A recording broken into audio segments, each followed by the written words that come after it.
Check, check. Check 1, 2. Chaz Smith, Friday night in Paris. David Scales, Friday, 11 a.m., Southern California. Welcome back. We are almost to Bastille Day, which I just learned is not officially called Bastille Day when you're here. What is it called? July 14th. Hmm. Yeah. But don't they call it Bastille Day in French Polynesia? Do they? I don't know. I always hear them celebrating it there, like during the Yeah. Tahiti event. Yeah. I feel that somehow it's rude to call it Bastille Day. Why? Maybe because they're not down with the raiding of the prison to let all the prisoners out. But they still celebrate it? They just don't call It, it that? yeah, it's July 14th. Hmm. Weird. Well, hey, welcome back to the show. Isn't it rude for us to interrupt your Friday night festivities with your family? Not rude at all because I'm here with loved ones, David Lee Scales. That's true. We're your extended family. Exactly. Yeah, I'm running away from dinner to come to the people that I truly love. Are they Dodging. are they still at dinner? Oh yeah, I like Man, got up and ran away from the table and wow. said, got a podcast. Man, there's things I need to do. There's things Well, I need to discuss in surf that are more important than anything happening here. true. Well, thank you for the hard work. Has gout set in yet on week 2 or 3 or wherever you're at? I feel that white wine doesn't lead to gout. Don't you hear that red wine leads to gout? It's always red wine.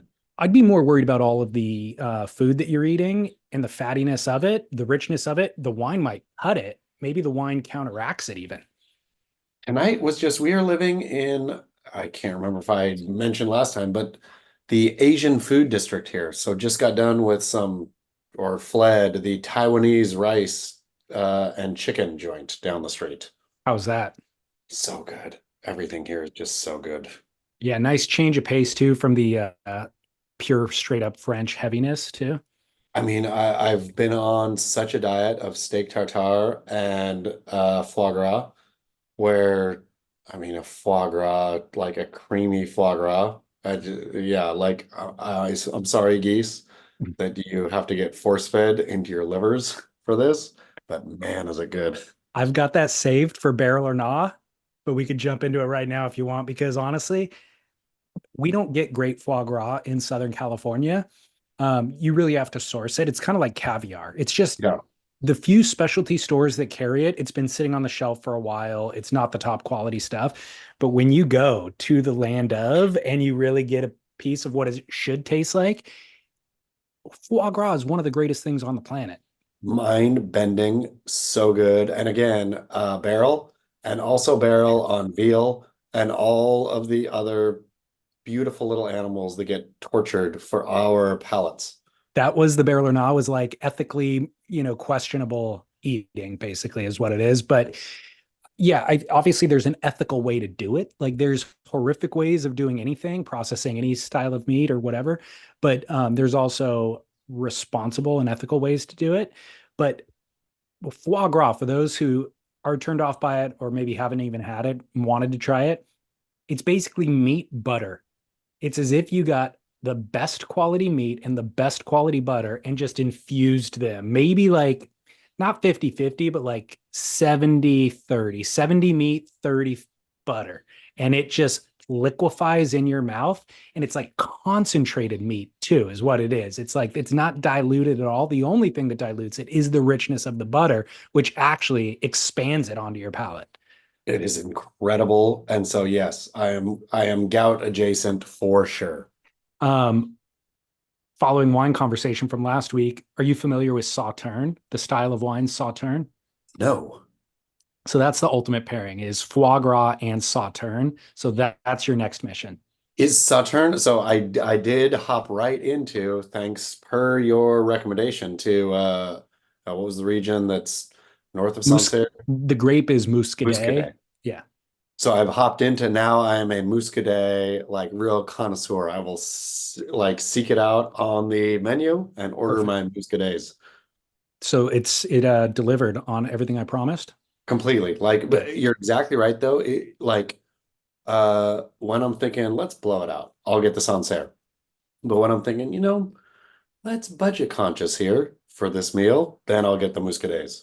Perfect. The other thing I like about a lot of the budget conscious wines is lower alcohol level and like no pretense to it. Like Sancerre can get very sophisticated and there's a lot going on. You almost want to pay attention. Muscadet, there's no such thing as an expensive No, one. There's no such thing as a sophisticated one. you So just drink it. it's the alternative to iced tea at lunchtime where it's hot and you just want to guzzle it. And Muscadet serves that purpose. You can guzzle a bottle of it and you won't get drunk. It's so true. And also, I've noticed here, even the fanciest of restaurants won't have a wine producer listed. Oh, wow. It's just a region, right? And so you're Interesting. getting their bottle from that region. Interesting. Um, so Sauterne, perfect pairing for foie gras. Okay, Quick I'm in. little, quick little backstory. Sauterne is in Bordeaux, so it's within the region of Bordeaux, and the style of wine that they produce there is from white grapes, but it's turns into essentially a dessert wine. And it doesn't happen every year, but you've probably heard of ice wine and late harvest wines where they leave the grapes on the vines to raisin so that they're dehydrated and it's a very concentrated bit of juice that has a high sugar content that when they ferment it, it's fermenting is converting sugar to alcohol. So with those late harvest wines or ice wines where the water's actually frozen in the grape, they crush it and you get this concentrated bit of juice out of a raisin essentially, and it's high sugar converting to high alcohol. So it's still sweet, but it's very, again, concentrated, a lot of flavor in a small bit. It takes a big, like a row of vines to produce a half bottle, basically. You're yielding very little. Well, Sauterne, it only happens, it's not late harvest and it's not ice wine. Instead, it's a rot. They call it noble rot. It's called Botrytis is the name, but it's a noble rot that only happens every few years when the conditions are wrong, essentially, like when it's too moist in the vineyards and it rots the grapes on the vine, a mold takes over and it rots the grapes. And so that rot dehydrates the grape itself, leaves a little, what you could see mold on it. It's like it's a moldy raisin. Well, the people in Sauterne figured out they can make great wine out of that. So they crush those moldy raisins and it yields this golden elixir that they then, of course, go through the normal winemaking process. And then you get these incredibly rich, expressive, but also like pinpoint kind of focused flavors. And it's a really rare thing because it only happens naturally every few years. I feel on this episode, are we 276? That sounds right. Yeah. It might be time to change the name of the program to the Noble Rot. I like it. There's a wine publication called Noble Rot. But yes, I'm fully down. We can take a poll if the people support it. That is a way better name. If the people want the Noble Rot, I am down for Noble Rot. Botrytis vinifera. So Even yeah, better. get on that. And I've got a bottle of Sauterne in the fridge. Now I'm inclined to go get some foie gras and maybe I will indulge tonight. I'm gonna bring you, I don't know how foie gras travels. I would imagine it's a fussy traveler, No, but they sell it in tins over there. You can bring a tin. and so I can bring you a tin back of like proper foie gras. Okay, Yep, done and please do. dusted. Please Yep, do. happening. That with that layer of fat on the top too to protect it. It is so good. It's like, I mean, I don't know. Yeah, like before, I think I was always leaning French cuisine as the best in the world, but the Italians, of course, like will grab me when I'm there. I'm like, ah, can you beat this? But then being in France again, I'm like, nope, nothing beats either. Had a stinking duck confit the other day that was just melting off the bone. There's obviously the steak tartares, the foie gras. I mean, I don't know that food gets better than in France. I completely agree. France is my favorite for food. Yeah. Um, so Nick Bravante calls in with a follow-up to last week's conversation. We were talking about your behavior on Instagram or just etiquette on Instagram, how it's best to leave no trace. Don't go around liking everything. You don't need people to know No. what you're. So Nick Bravante called in with a really, really excellent PSA for our listeners. And I don't know if you remember Nick Bravante, but like 2 or 3 years ago, when Spotify sends you your, favorites at the end of the year, he was the listener who had listened to the most episodes of, or the most Yeah. minutes of the Grit, and it was more minutes than we had even published. So he had been listening to episodes more than once. Yes. So here he is. David Lee, Chaz, Nick Bravante calling in from Silver Beach. I have I guess I'd call it a public service announcement, but a little bit of a follow-up to the recent Instagram liking conversation. A lot of dads, older gentlemen, liking the photos of attractive young surfers, female surfers, or just generally Instagram models. Not sure they realize that we can all see that. You know, scrolling through, you see, you know, Coco Ho and Surf Dad 6 liked this picture. Ivy Miller, you know, Ho Dad 7 liked this picture. We can see. You guys got to stop. I'm not going to comment on the morality of the indulgence. You can look, but you can't touch the like button. Don't do it. We don't need to know. Your wife doesn't need to know. Your kids' friends don't need to know that you are perusing.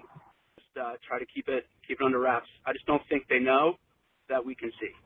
And it's always surf dads. It's not regular dads. It's just always surf dads. So, guys, you got to stop. Keep it together. Keep up the good work.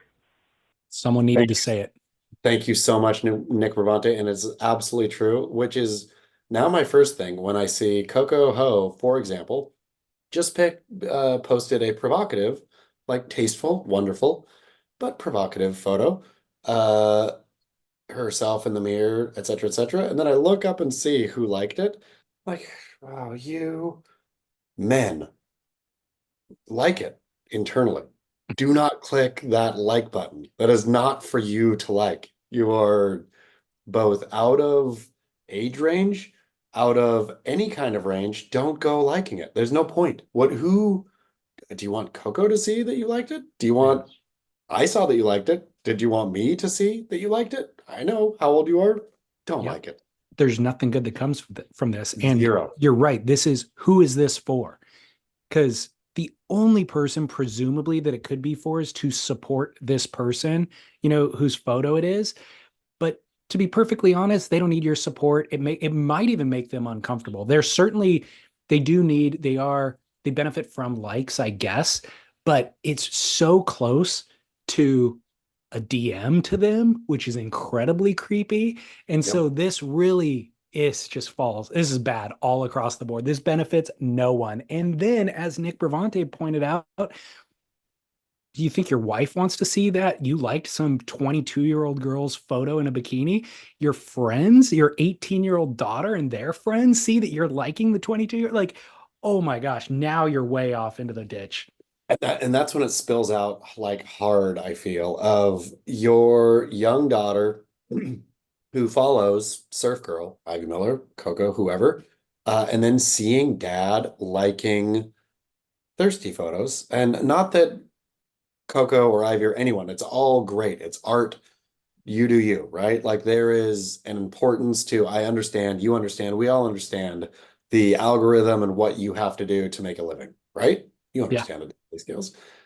Zero judgment on that. But dad, keep those thumbs still. Smash that like button all day, every day on a surf clip, right? Yeah.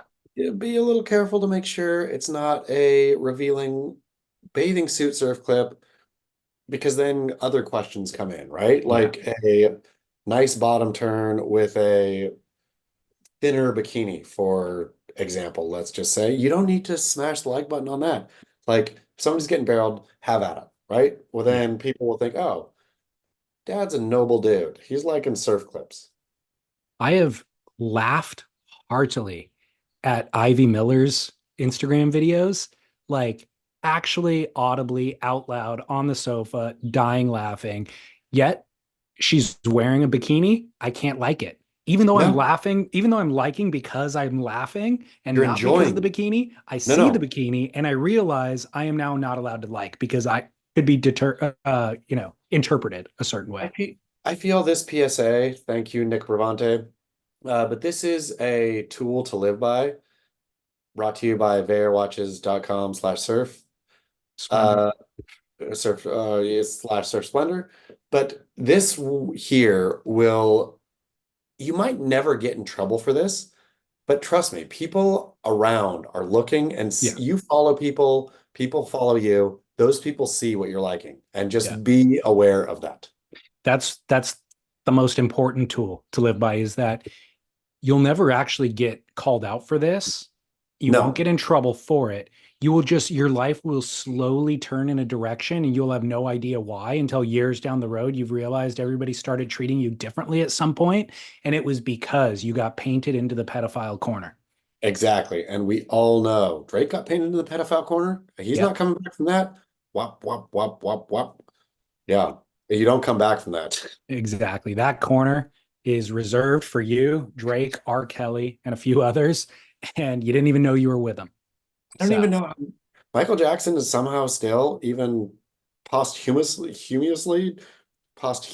humorously jumping in and out of that corner, and I have no idea how Michael Jackson is not the like king of that corner. it is shocking. It's so weird. How does he continue? Like, it's bizarre to me that uh I guess not bizarre, it's just true, I suppose.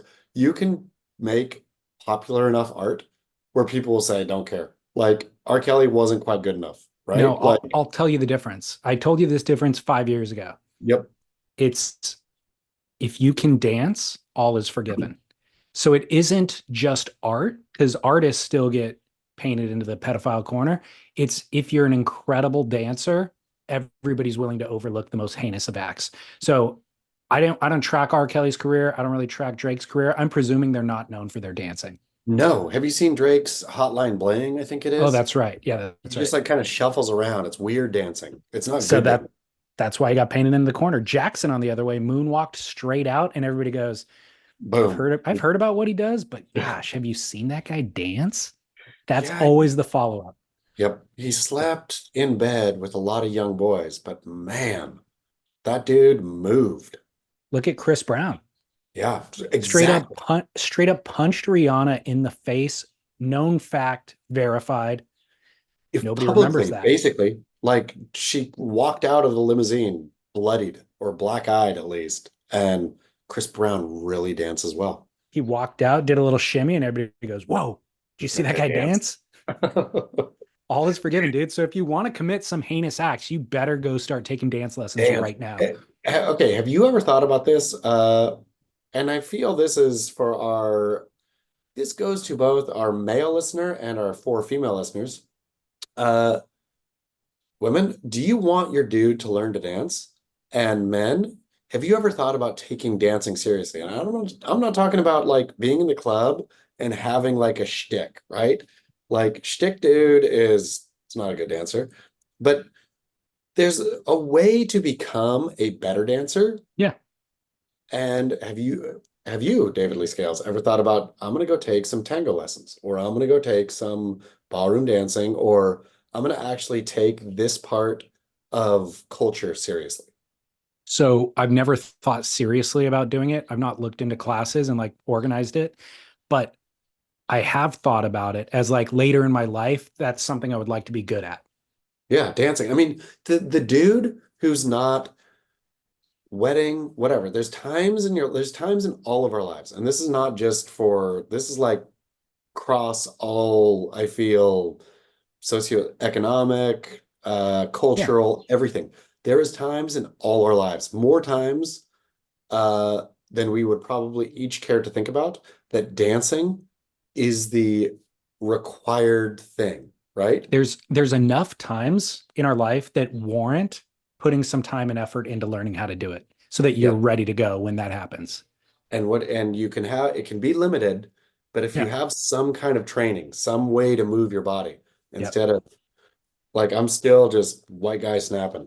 Yeah, so I don't have, like, I've gotten comfortable letting loose at this point in my life. I wasn't in my 20s, but now I'm comfortable just going nuts. But I don't have a move. Like, I don't have a specific set of moves that I rely on. I kind of just go free form. Whatever song's playing, it's probably different dance moves. But I have a buddy who's an incredible dancer, but he's only really got the one dance. Like, Yeah. he learned it when he was in high school, like late 90s. So it like reflects that era and it's kind of hip hop based. and it's incredible. Like anytime he busts it out, everybody stops and is like, whoa. Ooh. But now we've been hanging out for so many years that I've seen that same dance 12 times. And so whenever we're in that environment, I see the new people in the room are impressed by him and they certainly make space. But for me, and at this point, I'm just kind of like, all right, well, I'm going to let him put on his little show that he kind of always does. And I'm going to go over here and do our own thing. So he needs to add some variety. And that's where the training would kick in. Especially the dude who has learned how to do that. So he clearly has rhythm and ability, Yeah. right? Do the work. Yeah, Do the exactly. work to get one more trick, right? Get Exactly. one more trick. Exactly. All right. Well, good. Great advice. Thank you, Nick Bravante. That was an amazing. Yep. I mean, that thought lands in my mind at least once a day, and I've just never said it out loud or discussed it with anybody. So I appreciate Nick Bravante bringing it to light. Thank you, Nick. And Um, it also, I will say, bridges to weird political things. Like it's the same. You liking young girl, you liking like kind of off-piste, even if you like it, you liking off-piste political commentary, like it. Just don't publicly like it. yeah, you start being interpreted a certain way by everybody around you, and you have no idea why or how they're interpreting you or why they're interpreting you that way. So leave And no that's fine. trace. The like button. So Olympic updates. Chaz is obviously in Paris to cover the Olympics. We have huge surf Olympic news. Quote, tragedy strikes Chopu ahead of Paris 2024 games after Australian surf photographer is pulled unconscious from the water. Did you read the whole thing? I did. Yeah, it's like, Let me oh, I let mean, me give it's people fucked up. a snippet Yeah. of, did Derek write this one? Derek wrote it. Okay, a snippet of Derek's article. Quote, dramatic scenes from Chopu yesterday afternoon after a teenage Australian surf photographer was pulled from the water unconscious in heavy 8-foot surf.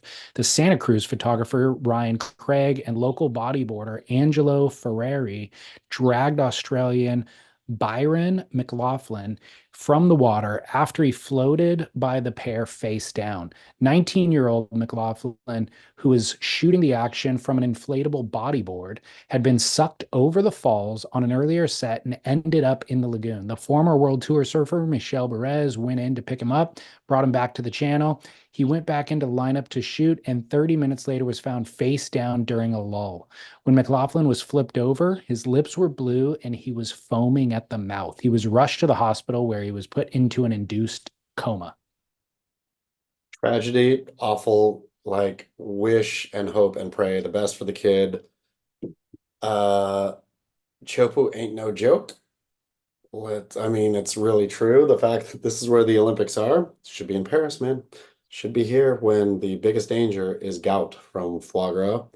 But like the reminders of the seriousness, because and yeah, Derek goes on to write in the article about the kid had a near drowning experience at Padang Padang too. Yep. Uh, but kid is like clearly getting it, right? Like, of course, you're out at those waves, you're and photographing with the heavy. Have you carried one of those housings ever? Yeah, I have actually. I've never, not in the water or anything like that, but I've Yeah. held them. There's those water housings are so cumbersome and heavy, and I mean the ones like the stinking Daniel Russos of the world, right? Like these guys, the water photography, and I think in the past I've done a beach good story about like water photographers as the unsung heroes and what they do and how they position themselves. I mean, imagine you're basically going to get a good barrel shot, you're sticking yourself in the lip.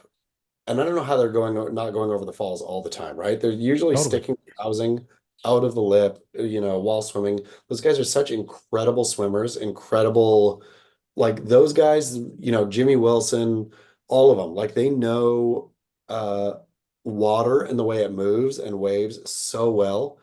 Uh, but yeah, but Chopo ain't no joke. Like, Well, that I think is the underlying story. Of course, condolences, and like we hope this kid makes a speedy recovery. I don't know where he's at now, if he's still in the coma, um, which is super scary. But beyond that, I think the real story here and lesson is as surfing gets popularized to the masses haven't put in the training and the hard work and whatever to fully understand the reality of these situations. And Chopu is one of the most dangerous waves on the planet. It's no joke. You don't just go out there and practice and learn your water photography or your surfing. You only go there if you are an expert in the space. And it not only does it create a real threat to your own life, it's a threat for everybody else who's in the lineup. And so I don't know what precautions are put in place or warnings for people. It never dawned on me that a young, inexperienced photographer would go out there and even try this. I mean, but that's the thing too, right? Like at a place like Chopu, there is a channel. Like, so he clearly, where most people shoot from the channel. So he was clearly, if he got sucked over the falls on his bodyboard, he was like in, but those waves swing wide and stuff too. Like it's, Well, and it could be a growing swell where you yeah, think that waves are breaking here, and then a set comes and they're breaking out there. And you could also, certainly at a wave like Chopu, you think that you are far enough away from the lip to not get pulled over because you would be at any other wave on the planet, but there's so much force that it sucks you into it.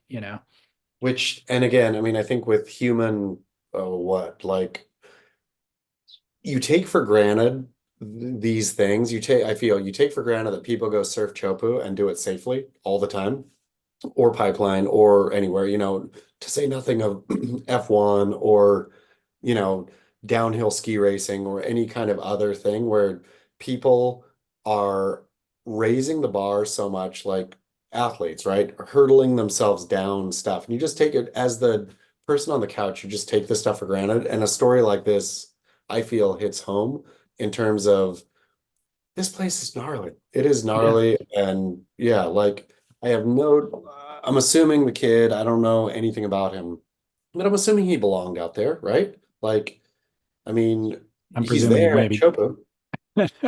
I'm presuming yeah, I hate to disparage a kid who's in a coma, but after reading the story, I was under the assumption that no, I'm wrong.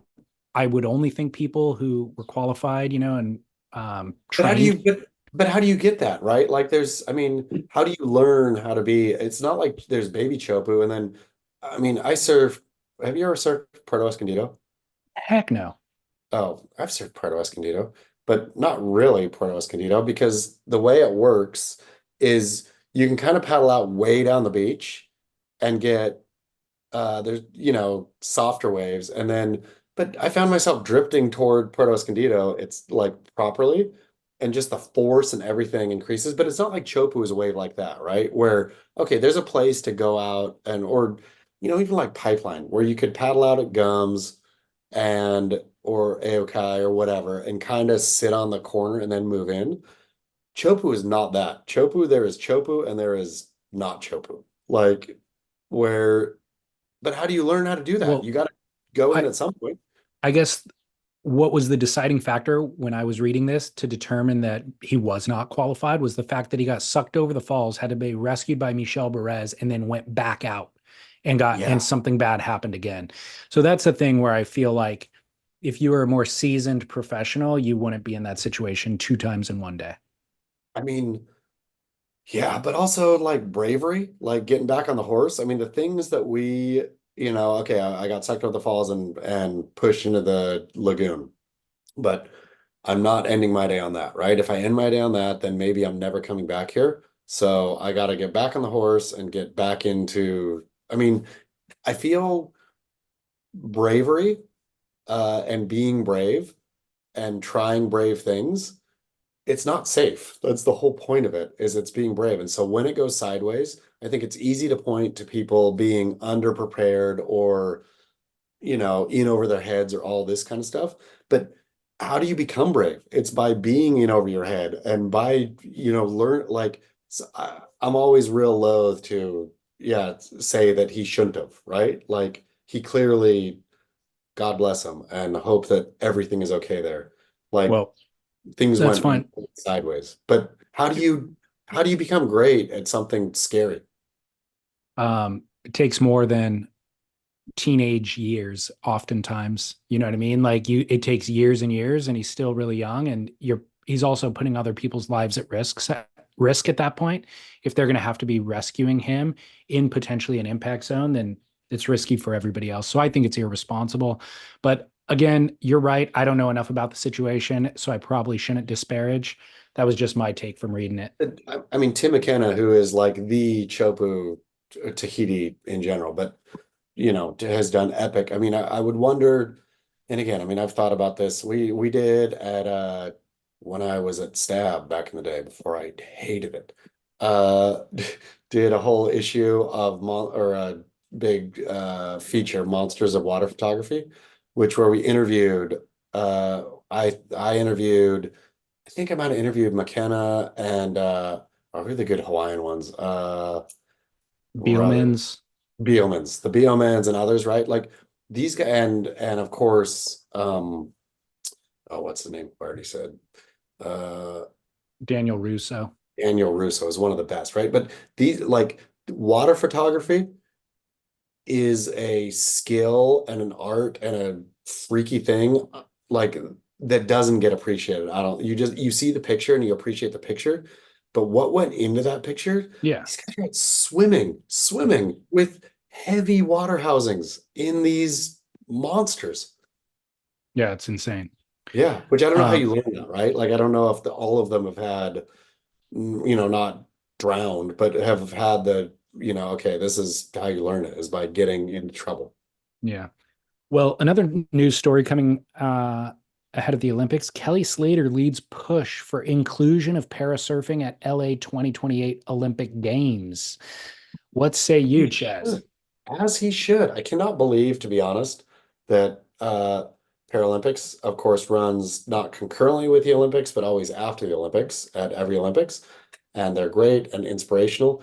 And I believe that the Paralympics LA Games was using surfing as in their ad copy. Except surfing is not there. And I Yeah, don't know that it is in for the Paris Games. I can't imagine that it is. Are they doing it's not. Paralympic? Yeah. So, which makes sense, right? Like, I think Chopu, that's the event side. I think that's a big call for Paralympic stuff. But where it's going to be in LA, do you know where it's going to be? I don't think anybody's decided quite yet. Breaking news. It's going to be at, I don't know this for a fact, but I'm thinking Lower Trestles, right? There's no way it's anywhere other than Lowers. It could be Malibu. Malibu in August?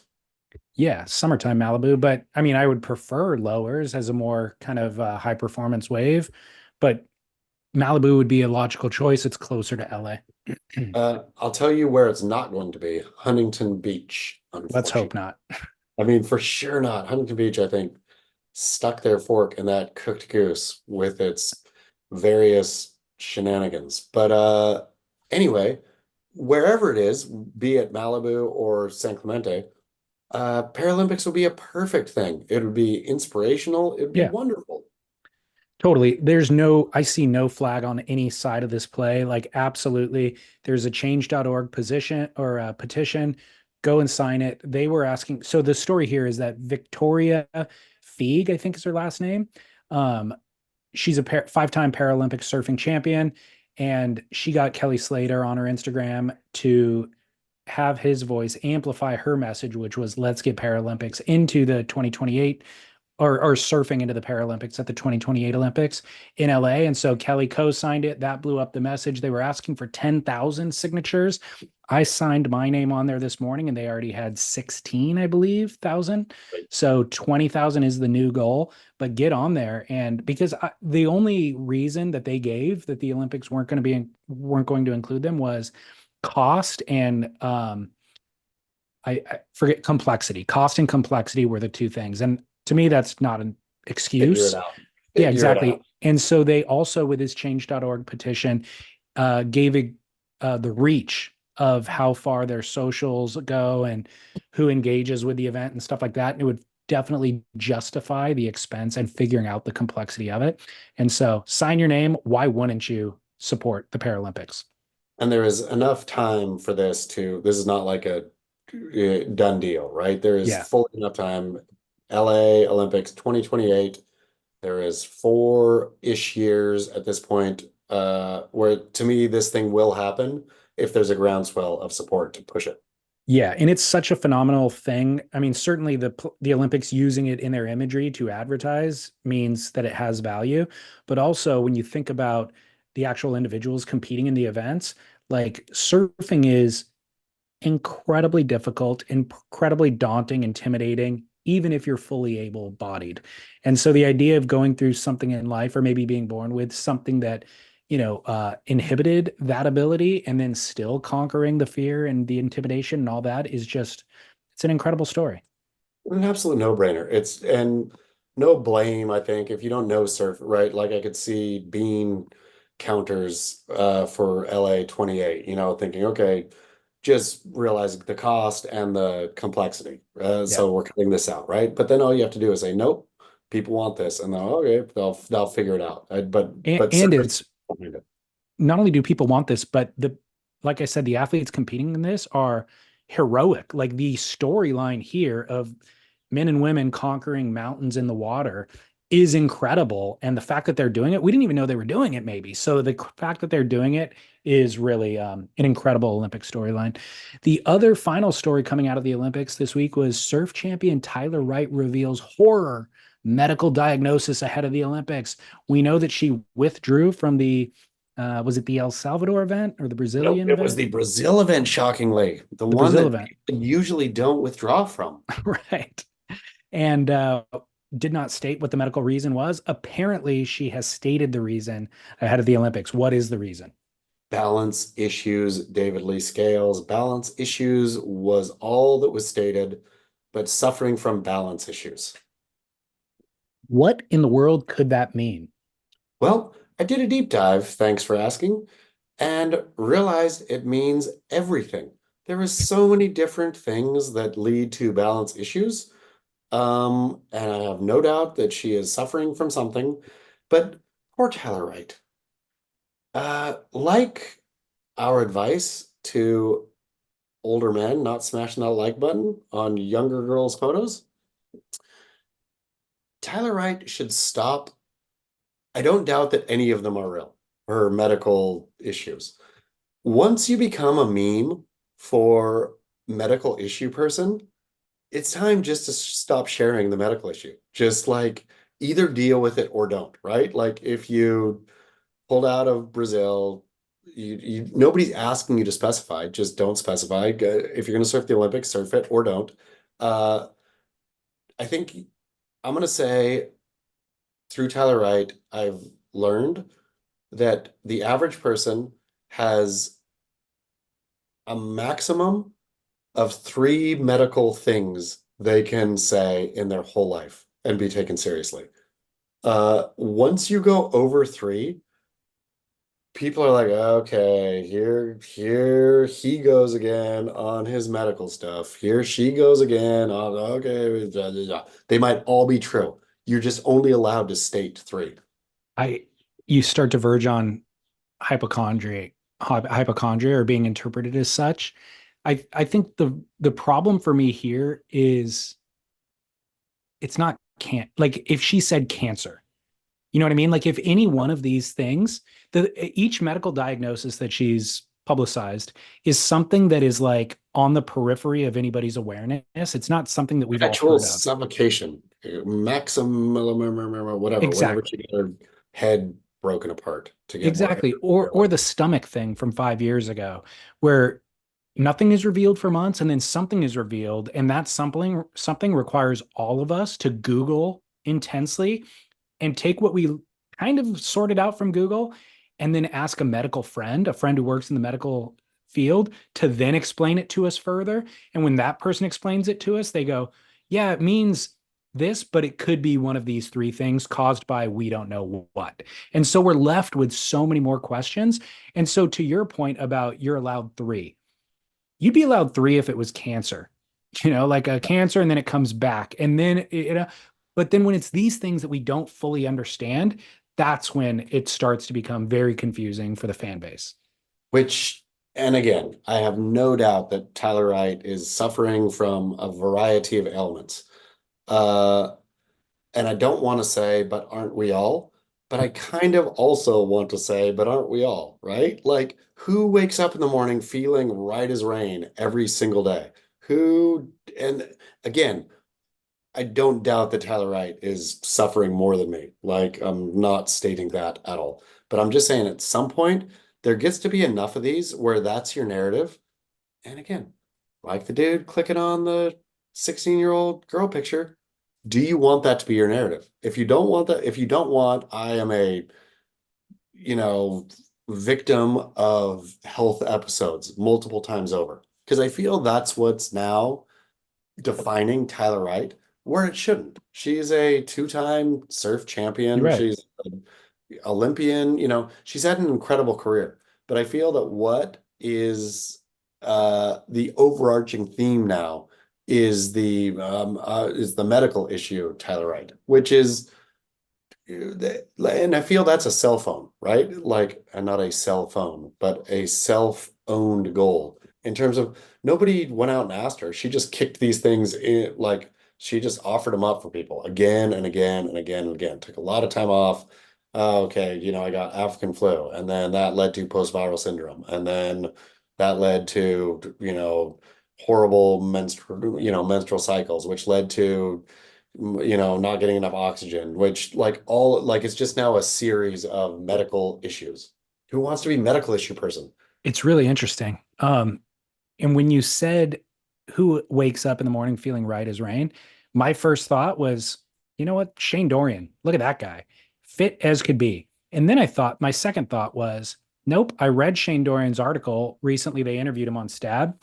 And no, he said that he deals with pain constantly. And that's why he did the stem cell thing. And that's why Yep. he's revamped his health and fitness regime. And he had injury from way back when that's always been nagging him, and he has to do these things in order because and he goes, if I surf 2 hours I'm sore, my back hurts the next day, all this stuff. And then as you were talking, I realized, wow, I've never heard Shane once lead with the injuries or the ailments over the last 30 years. He's always front and foremost talking about the work, the fitness, the diet, the exercise. When people inquire, then he explains, oh, I was out of the water for 3 months because of this ailment. But he leads with I'm the doing work this to get health out stuff. of it. Yeah. Which So again, yeah, like just I mean, everybody's dealing with stuff, I feel perpetually. And then so to put your stuff front and center as on the billboard is just it's uh yeah, again, I have no doubt that Tyler Wright is suffering. But I just feel like I wouldn't want that to be my legacy of, oh, Chad Smith, he was a average, shitty writer. But really what he did was he suffered through a lot of medical stuff. well, moving on, let's go to the Weekend Vans business report. Weekendvans.com, of course, at Weekend Vans on Instagram. Incredible sprinter vans that you could live in. Forever. You can go like the worst medical issues. You can just post up in there and just suffer in your weekendvans.com.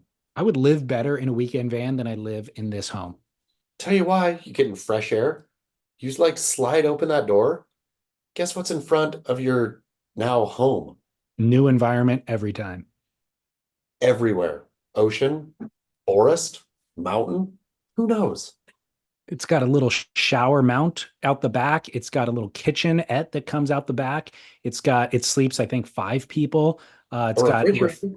yeah, refrigerator, so you can keep all your medications while you are sitting there infirm. You can keep all your medications cold.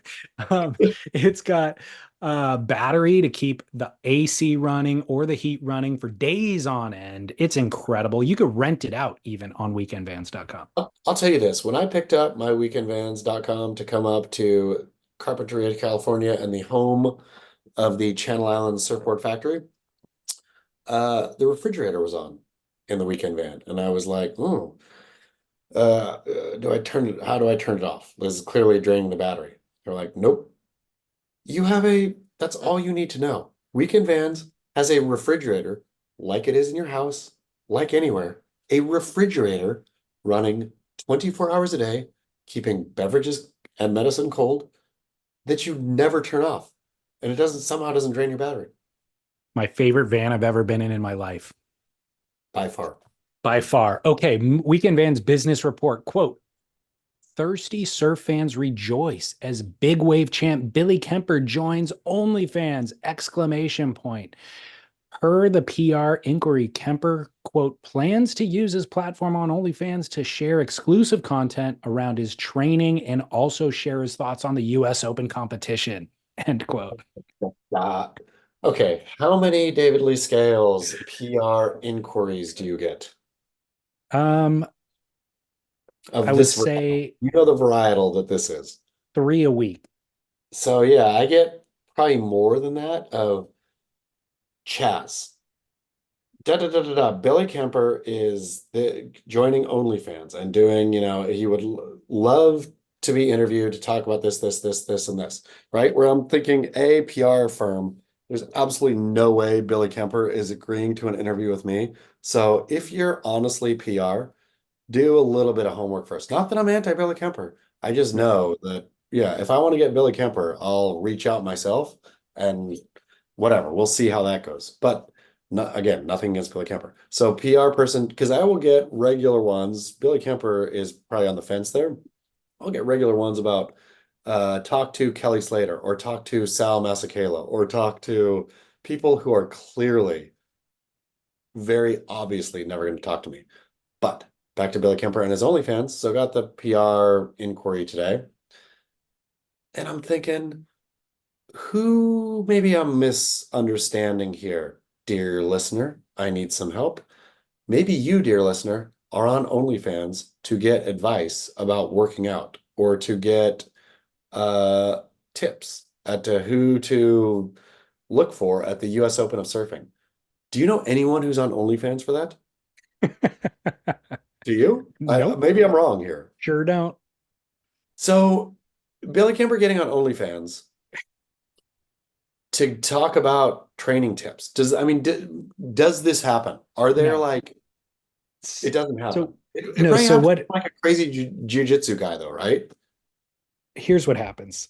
Um, and I did a deep dive into OnlyFans this morning, and I will tell you that journey in a minute. But Great. here's what I think happens is Billy Kemper hooks up with a management team, and that Yes. management team, they sit around and they go, hey, here's the different avenues that we can monetize. YouTube channel. So we got that. Twitter, these various social media platforms. And then also, by the way, there's news stories about OnlyFans diversifying away from porn, They're essentially. trying. They're Yeah, really trying. they have tried, right? And so let's also be on the early edge of that. And so what could we do on there? What are you good at? What are you known for? You're known for working out, you're known for surfing. Okay, well, the US Open is coming up. So let's offer commentary on the US Open, which is such a mismatch. That management team clearly knows nothing about anything because Billy Kemper and US Open go together as much as David surfing Chopu. Yep. So, you know what I mean? Like, yes, we both have surfing associated with us. Those are two entirely different things. So there's no point in nobody wants to hear about the US Open from him or the US Open at all. And then him working out, okay, that makes a little bit of sense. But to your point, nobody's going to OnlyFans for workout information. From him. Like I could see how a like workout guru bro has like an OnlyFans fan base that is not an OnlyFans base that is not like porn related, right? Like, okay, this guy, or I could see how like some BJJ dude has like, I'm gonna show you how to do this hold today, right? And so people get on, they're like, I'm into this, I'm watching this dude because he's an expert. Billy Kemper is not a workout expert, no matter he's a big wave surfer. It's not Right. like Billy Kemper has come up with a whole system of this is the new workout thing, right? Right. Right. Where so it's bizarre, and I guess he just has to do it. But how many, I guess his PR team is sending out requests, and I'm sure somebody will nibble on it. I certainly didn't. I just made fun of it on a Beach Grit story. But somebody will. And so then Billy Kemper has to go do media on for his OnlyFans. which just seems like at some point you're thinking, nope. Like at some point, that's Billy Kemper. You say, when they bring up OnlyFans, you say, nope. But now that I'm talking about it, I'm wondering if you and I could do an OnlyFans. What if we had an Well, OnlyFans? I got an idea. You let's hear ready? it. Yeah. Do you have an idea too? Well, I was going to ask you, if you were to do an OnlyFans, what would you do? What would you be We're gonna, selling? we're gonna do this podcast. We're gonna do it without our shirts on. I don't think that's sexy enough. That's not scandalous enough, or like you got to sell Or more than pants. shirt off. Or pants. We're Dude, we'd gonna have to go full nude. we'll go full nude podcast. We'll just sit here and do it full nude. We won't talk about it. We won't be weird about it. We'll just be Okay, fully. Did you ever watch Naked News? here's what we should do. If we really want to make money on this, we set a price. Like, what is your price for going full nude? Yep. And we start the show fully clothed. And as money comes in, we peel off clothing until we get to that $1,000 or whatever the number is. That's when you drop the drawers. Did you ever watch Naked News? No. It was from, oh man, it was like probably 20 years ago now, but it was a newscast where they did the weather, they did the news, they did everything, and they would slowly strip as they were doing it. It was straight news in like a newscast room, and by the end they would be naked, but it was just a slow strip, The naked news. funny thing, yeah, see, that is weird. Where did that air? It was just online. Weird. It was like, yeah, early days of like internet, and they were thinking, oh, people like porn. But there was nothing sexy about it. They were just like legit newscasters who, and they were younger, I guess, and not necessarily attractive, but they would just get naked over the course of but talking normal news. Well, the funny thing is, I don't want to see you naked. So like No, if we do this, it'll be the one show where I'm looking off to the side of the screen trying to have a conversation without looking at you. Because I got to be honest, I don't know that I could look at you the same way again after the fact. have you never done a European spa situation? Dude, I no, I have not. I made an attempt one time here in Southern California, and it was, you know what, now that I think about it, it was 15 years ago. I would revisit it. It was very awkward at the time, but I've come to terms with my own nudity, and I think I'd be more comfortable doing it now. I mean, here's the thing. So the European nude sitch, right, is a thing. Of course, it's more thing in some parts of Europe than others. I think mostly in the Germanic parts of Europe, the Austrias and the Germanys, uh, and also probably up in the Scandies. I think the Scandies, they're probably there too. But anyway, it's so weird and unnecessary to be naked, but then you realize that nobody really cares. And so Right. then you just like kind of struggle with your own thing, right? Which I feel that our naked podcast would be that. It would be helping others come to terms that, it's natural, I guess. Yeah, but I think we're also overestimating how many people want to see us naked. Okay, let's put it out there to the listener. How many listeners will have to say yes, please, for us to start our naked podcast? Um, the other thing is now thinking about the actual logistics. I don't want to be sitting in this chair naked. Like this No, isn't a no. good look. I need to be That- standing up. I need to be like, No, no, we just do it. We just do it where we are. We like that. I mean, in nah, that yeah, chair, it's I not give you, flattering. I'm in a plastic chair. It'd be uncomfortable, but it wouldn't be sticky. I feel you naked in that chair would be sticky, which would be a little tough. I need to set an environment. This might be a show I do from the shower. I feel like that would be my best look. Because sitting in a chair like this, I'm probably gonna have my legs crossed half the time. You might see, yeah, yeah, it's just not great. But if I'm standing up facing forward, that's the other thing is you don't want to get the rear. Nobody, nobody wants to see it. I don't think anybody wants to see it no matter what. I mean, of course they don't. It's a zero, but Belly My Camper's there. wife doesn't want to see it. You know what I mean? Like maybe gay males are the only species on the planet who want to see us I don't naked, think I potentially. don't think they would want to see us naked either. Like, That's true. I feel at this point we have a zero audience for this thing. But the fact that Billy Kemper is going there makes me think, hey man, market. if this Okay, is what you want, if you want OnlyFans, Billy Kemper fully belongs. Like Billy Kemper should just take it seriously and go full nude. I feel he could have a, big wave Maui stud. He wears a cowboy hat a lot and all that. He could just go naked chaps with a cowboy hat. I feel Billy Kemper could do well there, right? for sure. Yeah, and Yeah. that's what OnlyFans is. By the way, did my audio change for you? No. Okay, cool. I'm having weird issues.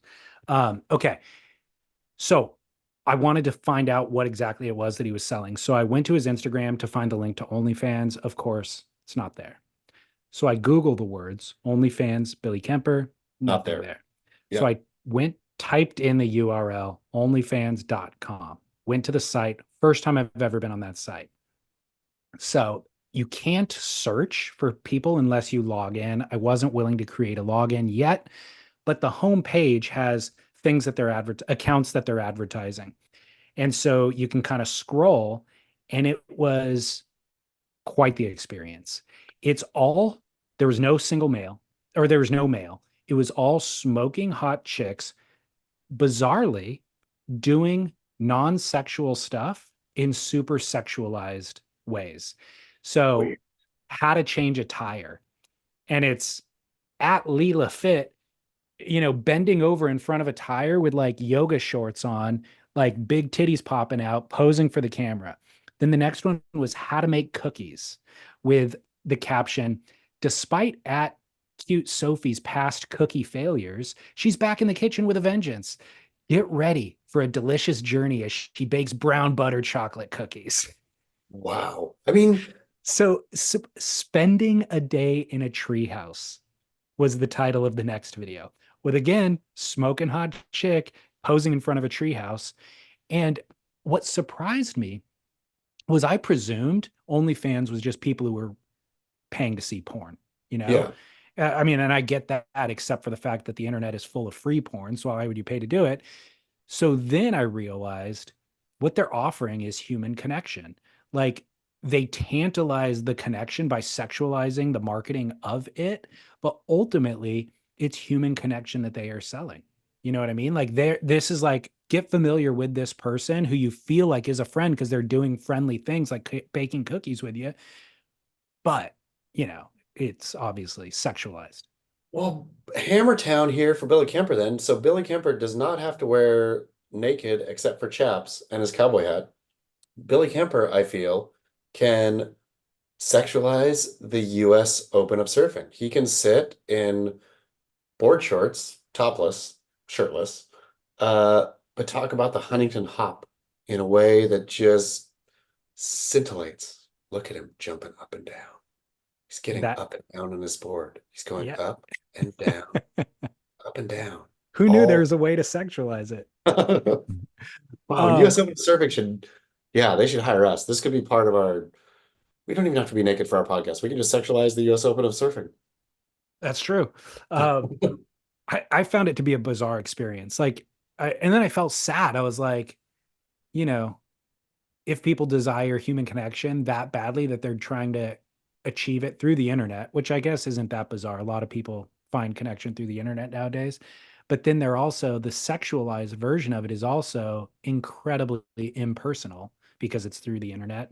I was just like, I felt sad ultimately when I finally got done Really? spending the day with at Layla Fit 69 in her treehouse. No, I'm just kidding. Okay, wait though. Did you have to, you didn't pay for any of this. No, I just went to the homepage and scrolled it. And so these were all the free things they're serving up. But that's what I assume They're though. not free. This was just the advertising of what's on the site. I would have had to have clicked on it, created an account to go then see it. That was just But the I homepage scroll. but don't you think that the girl changing tires eventually gets naked and the girl in the treehouse gets naked and the girl baking cookies gets naked? Like that's the like I don't know why you're paying other than I I'll hold room for the BJJ dude teaching moves. Like, okay, here's how you get this dude in a headlock, right? Where people pay for that kind of.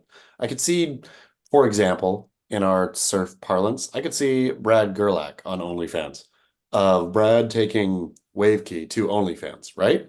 that's Where yeah, that's what he does basically, but not on their platform. totally, but I'm teaching you real stuff that you are actually willing to pay to learn because it's real stuff. And I could see how OnlyFans would want to pivot to a masterclass uh model, right? Yeah. Where yes, we have porn, but you can also learn how to bake cookies. Except for the hot girl baking cookies, nobody's paying for that unless she's getting naked, right? Or a master baker, which she's not. Masturbator?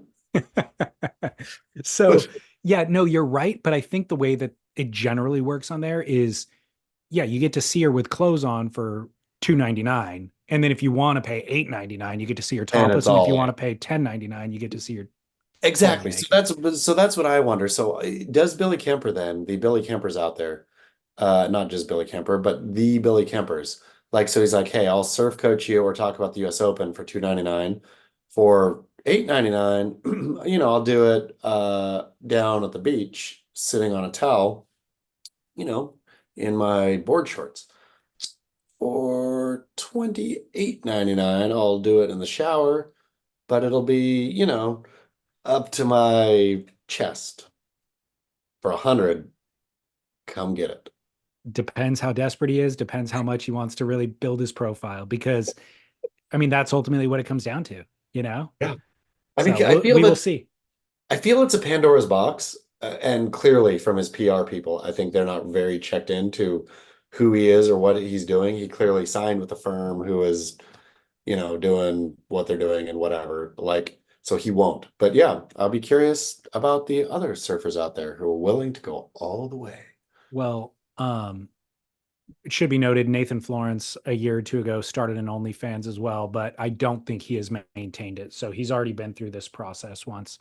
I mean, And that's what I feel is the Nathan Florence one. I'm sure it was like tips on how to paddle into big waves or travel tips or whatever it was, where he probably had enough, I mean, not enough uh to keep it going. yeah. Um, well, moving on, let's go to actual surf news. How are you doing on time? I'm good. Okay, cool. Let's go to an actual surf story. This email came from a listener. It's something that's kind of come up in different versions over the years, but I think it's worth addressing now directly on.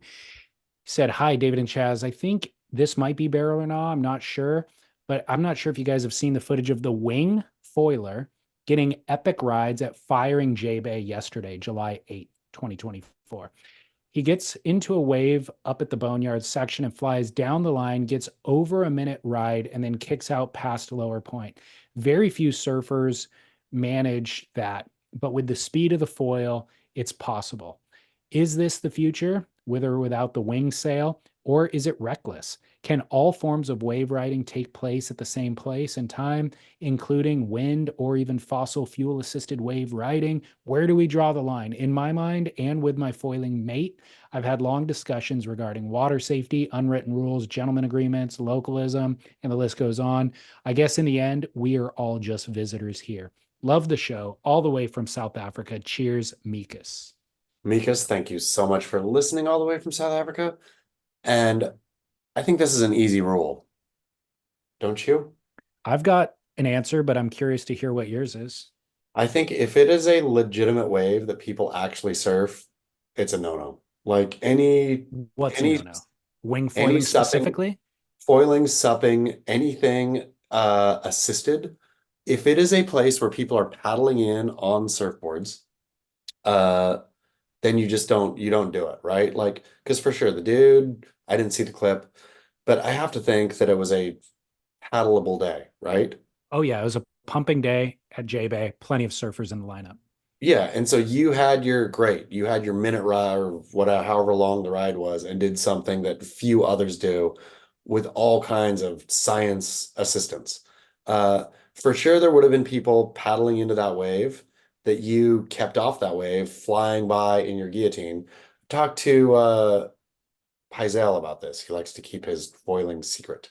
But John Pizel, shaper of John Florence surfboards, maybe he doesn't anymore, but I think last time I talked to him about it, would only foil at places that don't work for, there's waves that work for foiling that don't work for surfing at all. There's just like, swell bumps that happen that you can ride.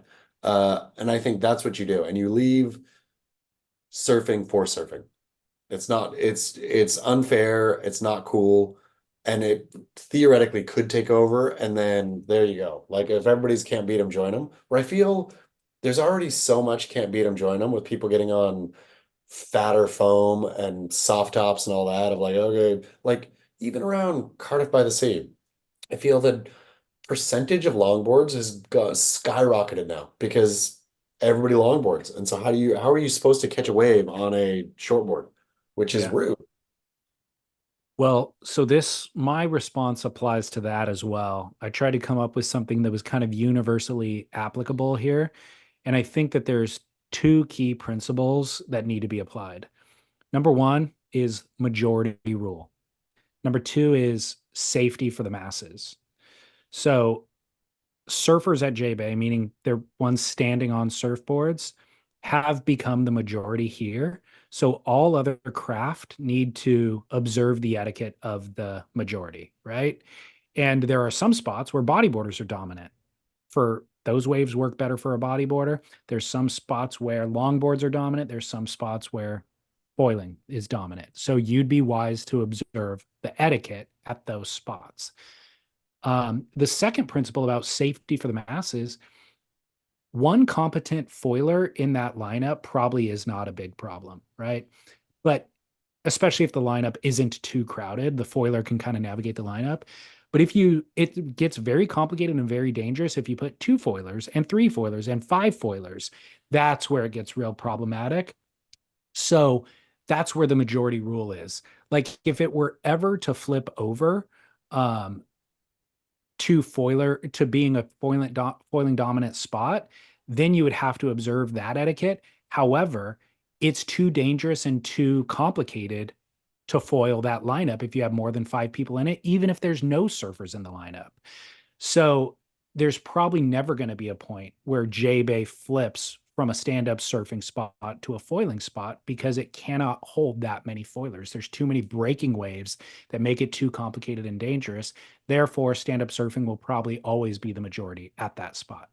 But I still think that as surfers, we should fight against the dying light in terms of just because it's easier doesn't mean we should all do it, right? Again, watching I feel where I surf turn from mixed use to 100% longboard is totally unfortunate. Like, which I totally get. How do it's a sloppy, mushy burger of a wave. It's probably a better, so whatever the case. There used to be a bunch of shortboarders out there. Now there's only longboarders. And I feel ease of something shouldn't dictate, right? And so just because you see someone, for example, say wing foiler catch a 5 minute ride that nobody can get.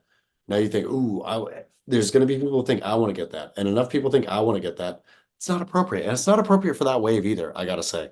Yeah, well, I would argue your spot used to be shortboards. Well, guess what? Before that, it used to be longboards.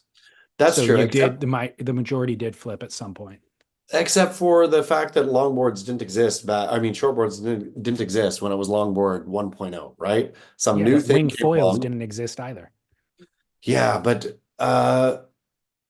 I'm staking my stick in high performance shortboards as the height of our evolution, the thing that should be protected the most. Well, again, there's certain craft for certain waves. And so, and then what happens also is that craft is evolves to be ridden differently. Like people start doing things uh, on a shortboard that weren't able to be done before. And now they can surf Shipsterns Bluff, where it used to just be a bodyboard spot or whatever it is, whatever the example is. But there needs to be an observance of the majority. And if enough people prove themselves at that spot with a new craft, that majority could flip eventually, but it is a long, slow process, and there are limitations in place. Like I said, the wing foilers just become too dangerous at a spot like J Bay. So I don't see that happening. But I feel like a wing foiler too, you can go enjoy, you don't need you need a perfect, wave to really, I mean, a great wave and shortboard, say. That's what you need for it, right? You can Yeah. ride all kinds of ocean stuff on a foil. you can ride wake, you can ride Yeah. any little bump. I don't know that. I mean, I'm sure that his sensation, this dude, haven't seen the clip, but riding J-Bay on a foil was life altering. But I'm gonna say no. Yeah, it was the wrong craft. He was off out in front of it most of the time. Yeah, You know what I exactly. mean? Like it was cool. It was a big open canvas, but he was out on the open Yes, canvas instead of in the pocket in the pocket where I mean, I where feel all the that speed is. we've established, I feel like I make fun of surfing, I think, from time to time, all the time. Uh, but like surfing does have an established kind of canon, right? And pocket surfing is a thing. And so if we're gonna, okay, no, I can catch something way longer by being out in front. No, like pocket surfing is where it matters. And I think you nailed it. I didn't think about this prior, but you nailed it at the very beginning by saying assisted craft. Yeah, Like that's also a dividing line too, because well, yeah, why not just get on a PV, whatever their wave runner, yeah. PWC, is that what it is? PWC, yeah. And like surf J-Bay on that thing and be way Carve out in carve it front. up. Yeah, Yep. of course. Yeah, do whatever you want. You can do like all kinds of crazy turns on that wave because you're Yeah, got diesel power. exactly. Okay, well, solved it for the masses around the world. You are welcome. Let's go to commercial break and we will be back with Barrel or Not. Rocketmoney.com/surf. Just this week, my wife figured out she was paying a subscription for Showtime, but then also paying for Paramount Plus, which includes Showtime for free. That's precisely what Rocket Money was designed for. A modern tool that meticulously tracks the details that we easily get distracted from. It's a finance app that finds and cancels your unwanted subscriptions, monitors your monthly spending, and helps you lower your bills. It gives you freedom by helping you see your subscriptions in a simple dashboard and alerts you about hidden fees or increases. Rocket Money has over 5 million users and has helped save its members an average of $720 a year with over $500 million in canceled subscriptions. Stop wasting money on things that you don't use. Cancel your unwanted subscriptions by going to rocketmoney.com/surf. Calm the clutter in your head, simplify the tedium of your financial life, and find freedom through rocketmoney.com/surf. Back from commercial break, Chaz. Last week we had spoken about hitting golf balls into the ocean. I don't know how we didn't think about this, but I got a bunch of listeners DMing me the photo of Duke Kahanamoku on the beach Did hitting too. golf balls into the ocean.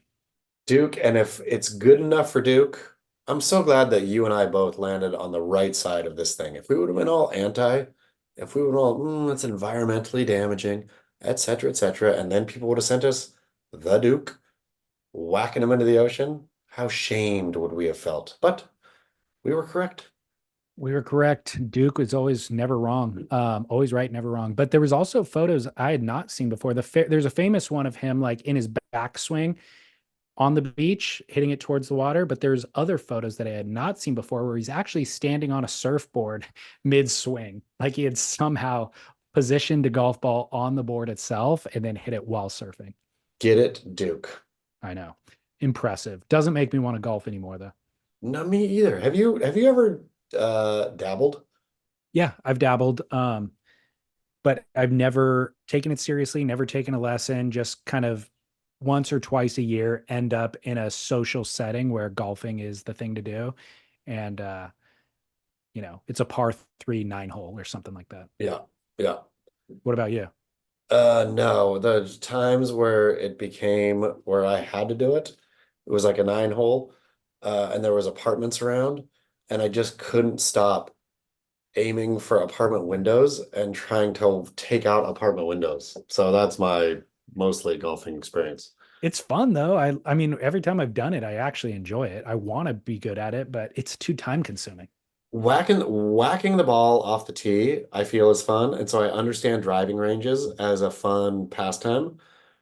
Anything mid short game takes way too much attention, time, energy, like fussiness, which I'm sure it's all good for your brains, but I ain't about like watching a ball for anything. I love to go to the beach and throw rocks as far as I can throw them too, right? Like Yeah.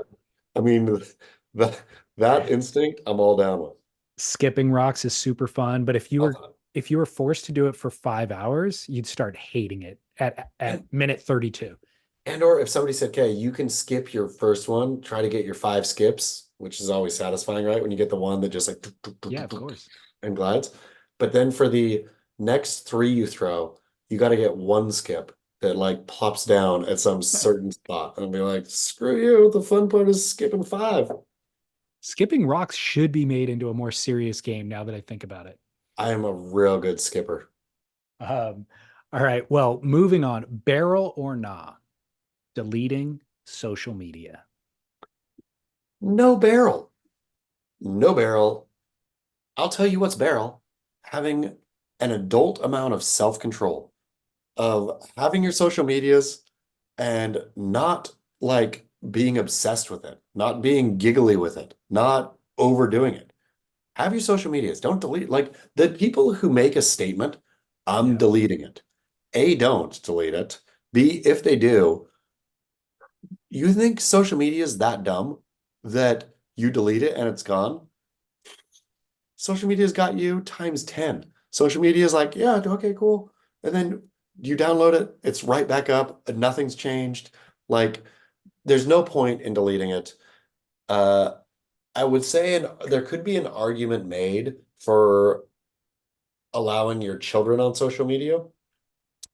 I could say there we could have an argument. But for you, adult person who's deleting your social media, grow up, get some self-control. Man, I was going to say barrel deleting it. That's probably a great idea, even though I wouldn't do it. But you're right. You're entirely right. You are cutting off your nose to spite your face. Like it can be beneficial. It can be a tool. You are the one who's allowing it to rot your existence. And so just learn some self control, let it be beneficial. You can gather news, you could stay connected with family. It's super efficient way at doing things that used to take weeks to Yep. accomplish before. So utilize it. Don't let it take over you. And I will like it's I think fairly easy of scrolling is where you go wrong, right? Where give yourself, it's totally enjoyable. I mean, let's be honest. Let's be quite frank. What is funnier than memes at this point in our human history? A good Never meme has there been a thing. A good meme has a comedic zing when it hits you, right? It's all specific to you. That's why also caveat, don't go sharing memes very often, right? Like usually a meme is super funny because it is funny to you for a specific reason. It's not universally funny. For example, I'm in France, as you know, in Paris. Uh, I've been getting Instagram obviously knows I'm in Paris. They geo tag my phone. I'm getting a bunch of memes of good fun, funny ones, really funny to me, of like, I don't know, it's Jake Gyllenhaal like walking around pumping his fist, and it's like me ordering everything in English on the menu and then ending with merci beaucoup. Yeah. Which, I look at that and I'm like, oh, because it's true and it's funny to me. But I'm not going to share that with you. It's not true or funny to you right now. Memes are funny because they're specifically funny to us. And so have your meme time. Instagram is mostly comedy. That's what I've realized, right? Like those who, or social media should be mostly comedy. It should be you go and get a little comedic fix, memes, laughs, da da da, turn it off. Who goes to the comedy club for 12 hours a day? Where I feel if you're scrolling too much, it's just too much. Get your Oh, comedy. my feed is curated basically at this point to be mainly memes, Yeah, surfing, a little that's bit of it. cooking. Yeah. Um, You but learn, but when you scroll through, you like, let's give it a break. Like, if you're not doing it obsessively, just scrolling through a little bit at night, you learn a new recipe or think about something different, yeah, you have a laugh, you see some surf clip, done and dusted. Yeah, that is like a quality time spent. I agree. It's entertaining. It has replaced watching television in a lot of ways to get my entertainment. But like I said, also it's simplified and made life more efficient in certain ways. to get that recipe idea, it used to be I had to go buy a $30 cookbook and spend a bunch of time perusing through recipes I didn't want to find one that I might. Whereas now it's a quick scroll in the morning. I see a recipe and I go, you know what? Oh, now Charred exciting. charred peas on burrata with a pickled tomato looks incredible. That stuff's available at the grocery store now for a grand total of $5. I'll be How would right you have never back. known about that? How would you have Exactly. ever known? I mean, it Yeah. is a like for those, and again, I fully get it is socially rotting. It is Mark Zuckerberg is single-handedly responsible for chewing the Western soul into a gross little disgusting nugget. But what he made ain't half bad sometimes. Um, Years ago, I also had an epiphany on the show that I shared with you and publicly, which was memes will be the hieroglyphics of our time, where we now find a cave with cave paintings and we look at these images to identify like, oh my gosh, they were a hunter-gatherer society. They were interested in homosexuality. They ate this type of food. They used this type of animal. They will come back. Memes explain and synthesize the signs of our times in a way that is unbelievably efficient in like a very concise way and will reflect how 2020 was very different than 2024. And when the future human beings come back and look and see what memes were happening, they will know exactly what was going on in our world. I like turtles. Exactly. Joe Biden used the exact wrong name when he was talking about the president or his vice president. Okay, barrel or not, putting or failing to put the line splitter thing for the next customer when in line at the grocery store. Oh, Since I'm a courteous human, this is a listener.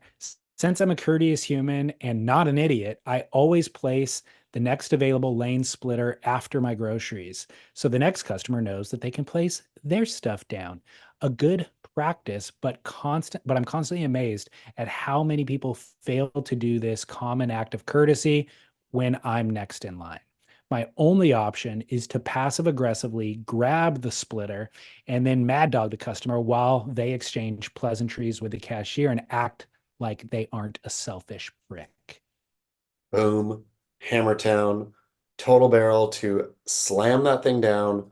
Also, listener might be taken aback that I still hold you push your grocery cart to the farthest end of the parking lot in order to give the parking lot, we've discussed this ad nauseum. That's fact. That is still true to this day. Uh, I used to think it was rude to put the thing down, the splitter, the what is the name for that? There's for sure I like splitter. I like lane splitter. yeah, the lane splitter down. I thought I'm being rude because I'm saying I don't want your stuff near mine. But then I realized no, when you do that, it always gets a thank you from the person behind you. I've never Mhm. once had anybody not say, "Oh, thanks." Uh, you do it. It's courtesy, and it allows them to then place their things. They don't have to carry their things anymore. It's like it's 100% win-win. Uh, if we lived in a society where people were paying for each other's groceries from time to time, like, oh, this all stuff is on this conveyor belt together. I got this one, guys. You guys catch me next time. I would love that society more, but that's not the society we live in. No, I'm 100% barrel on putting the lane splitter down. Lane splitter, by the way, is a Christensen surfboard model as well. Oh, Um, sick. so I'm 100% barrel. Agree with this listener entirely. It's a civilized thing to do in our society. I had it locked into my barrel or not in today's show prep. And after already committing to it, went to the grocery store this morning and was in the situation where the douchebag in front of me, it was a You mom and her didn't. teenage boy. The mom was locked in on uh like kind of the cashier exchange. And so the teenage boy is the one who should have applied the lane splitter when I walked up, because that's the thing. You don't need to just do it arbitrarily if there's nobody behind you. But the moment you Do it see when there's somebody somebody behind you. approaching, then you do it. And so that teenage boy was not taught by his mom, shame on her, because my hands were full. I had an entire uh basket in my hand and then extra things because I overloaded the basket. And so now it's kind of a burden for me to put something down, then reach over and grab it. He should have done me the solid. And so I just glared at him for the rest of the time. The problem is, he did not acknowledge, not only did he not do it, but then he didn't acknowledge that it put me out. And so I was pissed. It's a self-awareness issue. Like when it comes down to the end, it is a self-awareness of I understand that I am not alone in this world, that this conveyor belt does not belong to me, that Yeah, this cashier is not mine, right? Where exactly. it's a simple thing. It's a literal, simple mark of I am aware that you exist. Yep. That's all we need. Agreed. Super simple. Now, I have another scenario that's related that I encountered 10 years ago that still sticks with me. And I almost try to avoid this exact grocery store because of one incident that happened that long ago, even though it was just one particular cashier and it's not the grocery store's fault. But I never get a cart. I just go with a basket, right? In and out, go to the grocery store probably every day. So I don't need a cart. I just go for what I need for that day. I carry the basket, put the basket on the conveyor belt, and let the cashier pluck my items from the basket. And I've thought this through. And my rationale was the cashier is doing the exact same amount of work. They're plucking an item either off a conveyor belt or out of my basket, but the pluck for them is the same amount of energy in order for them to scan the item. Whereas if I take every individual item out of the basket and then they take it off the conveyor belt, the extra work done is, of course, me taking it out of the basket. So instead, I save that process, just put the basket up. They can pluck from the basket because it's the exact same thing as plucking from the conveyor belt. So the incident that happened was I put the basket up, it conveys all the way to the front of the conveyor belt, and the cashier just stood there looking at me. And we just had a standoff staring at each other. And I was like, what? And they're like, do you mind taking your items out of the basket? And I acquiesced. I gave in. I tipped it onto its side, shoved it all out of the basket in kind of one brushing motion, and let them then handle it, and just sat there in dead silence with one another. But I started seething in that moment, because I was like, first of all, douche, you're the paid employee here. If there's some sort of interaction that like you're not sure what the etiquette is, you suck it up because you're on the job right now and you reach your delicate little hand into the basket. Even if you think it's wrong, the onus is on you as an employee to make sure that the customer is not uncomfortable. And this is a gourmet grocery store too, so the prices are expensive. You know what I mean? Like the fact that you would dare have the audacity to tell the customer to do extra work, shame on you. We are now in a broken society, and I am never coming to this grocery store again.